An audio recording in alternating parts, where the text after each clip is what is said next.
Assalamualaikum warahmatullahi wabarakatuh. Waalaikumsalam warahmatullahi wabarakatuh. Bismillah, alhamdulillah, wassalatu wassalamu ala rasulillah. Asyhadu an la ilaha illallah wa asyhadu anna muhammadar rasulullah. Bismillahilladzi la yadurru ma'asmihi syai'un fil ardi wala fis samai wa huwas samiul alim. Rabbi a'udzubika min hamazati syayatin wa a'udzubika rabbi ayahdurun. Anak-anak yang sedang berobat dan yang sedang berobat, kalian insya Allah bisa mengobati, namun perlu waspada. Bagi para pemula yang baru mengobati orang-orang yang kesurupan, yang ada gangguan jin, nih harus hati-hati sekali. Ini tentu ada landasannya. Lebih-lebih akan menggoda terhadap orang-orang yang berupaya terus-terusan mengganggu setan atau menyingkirkan setan, dengan kata lain kepada para pengobat atau kepada peruqyah. Allah berfirman dalam surat Al-Baqarah di akhir ayat, wala tattabi'u khutuwatis syaiton innahu lakum aduwwum mubin. Dan janganlah kamu ikuti langkah-langkah setan. Sungguh setan itu adalah musuh yang nyata bagimu. Di antara yang awal, ketika pengobatan, dia suka memberikan syarat, saya akan keluar, tapi tolong saya minta rokok. Lalu dikasih, atau saya minta kopi hitam dan lain sebagainya, atau minta ayam hitam. Ketika itu dikabulkan, maka permintaan berikutnya akan lebih meningkat. Bisa saja nanti akan meminta kambing hitam. Maka jawab, kalian keluar tanpa syarat. Karena kalau diikuti berarti si pengobat itu, si peruqyah itu berarti taat kepada yang mengucapkan itu. Artinya taat kepada setan atau golongan-golongan setan dari kalangan jin. Yang kedua, terus akan berupaya dia mengecoh manusia, si pengobat itu, dengan makin halus. Ada yang sampai memberikan jasa,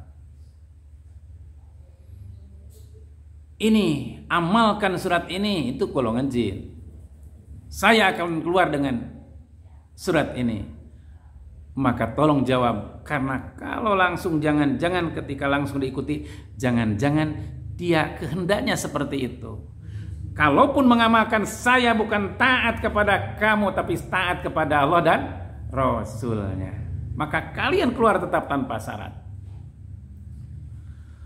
Lalu akan semakin halus dia menggoda. Ini kisah nyata kepada Abi dulu 20 tahun ke belakang. Tiba-tiba ada yang datang, yang telanjang, hitam sekali dia, hitam legam.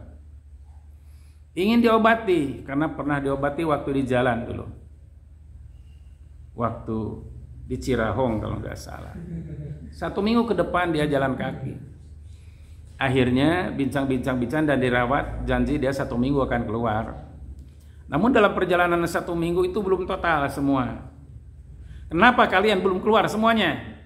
Dia menjawab, saya akan keluar, tapi Ustadz berhenti merokok. Itu sejarah Abi berhenti merokok dulu. Tidak, kamu keluar tanpa syarat. Karena kalau diikuti, berhenti merokoknya bukan berarti taat kepada Allah dan Rasulnya. Minggu kemudian berjalan, tetap saya akan keluar, tapi Ustadz harus berhenti merokok. Dipertimbangkan dengan tetap dijawab, saya kalaupun berhenti merokok bukan taat kepada kalian, tapi saya taat kepada Allah dan Rasulnya. Itu kisah nyata. Semakin sini terus semakin halus dia. Setan terus menggoda dan menggoda supaya jadi temannya, supaya diri terkecoh dengan cara yang lebih halus. Ketika di perjalanan ada ngong adan, tiba-tiba ada bisikan, udah pada lupa saya tuh jam-jam waktu duhur asar dan seterusnya. Tiba-tiba ada bisikan, Jangan-jangan dalam diri ada makhluknya. Jangan diikuti. Jawab lagi. Saya akan ke masjid tapi taat kepada Allah dan Rasulnya. Atiullah wa atiur Rasul. Terus jawab seperti itu. Ternyata semakin sini semakin halus. Ada kehilangan. Ya, ada kehilangan barang. Ini baru-baru ini dia menggoda. Tujuannya kalau tidak peka supaya dijadikan mediasi. Wah, barang oleh si anu, atau malah tambah fitnah. Coba kalau dia akan itu, malah akan tambah fitnah. Yang lebih berbahaya ketika terjadi seperti itu, apa bedanya dengan perdukunan yang menggunakan hodam? Karena itu berdasarkan bisikan. Wallahu a'lam. Maka itu pun patut dijawab. Inginnya dia ketika diikuti, memang siapa yang mengambil barang itu? Tak inginnya seperti itu. Nah, ketika ada dialog, ada interaksi, maka akan terjadi dia memberikan peluang supaya diri terkecoh. Maka jangan pernah terkecoh. Baik dohirnya, lisannya, lebih-lebih hatinya sedikit saja berat terhadap golongan-golongan jin-jin yang nakal, yang fasik di sana, maka artinya diri telah terkecoh. Nah, selanjutnya terus berbagai cara dan upaya dia supaya diri tergelincir sedikit aja, tergelincir terhadap dia. Berarti diri kita bukan lagi iyyaka na'budu wa iyyaka nasta'in, karena terkecoh oleh dia. Maka semakin sini akan semakin halus, termasuk kepada diri api, semakin halus terus menggoda. Maka dari gambaran beberapa poin tadi, bagi yang pemula jangan coba-coba ketika mengobati menantang untuk berdialog. Lebih baik tidak dialog, karena peluang emas untuk dialog itu sangat mudah. Peluang emas dia ketika dialog mengecoh diri, apalagi bagi pemula, akan sangat mudah sekali. Kecuali dia dialog sendiri. Jangan coba-coba ngundang dengan kalimah-kalimah, ayat-ayat panggilan supaya dia dialog. Biarkan tidak dialog juga, ya, jangan menantang dialog, karena di sana peluang diri bisa tergelincir manakala pengalaman dan akidah belum kuat. Jadi artinya apa?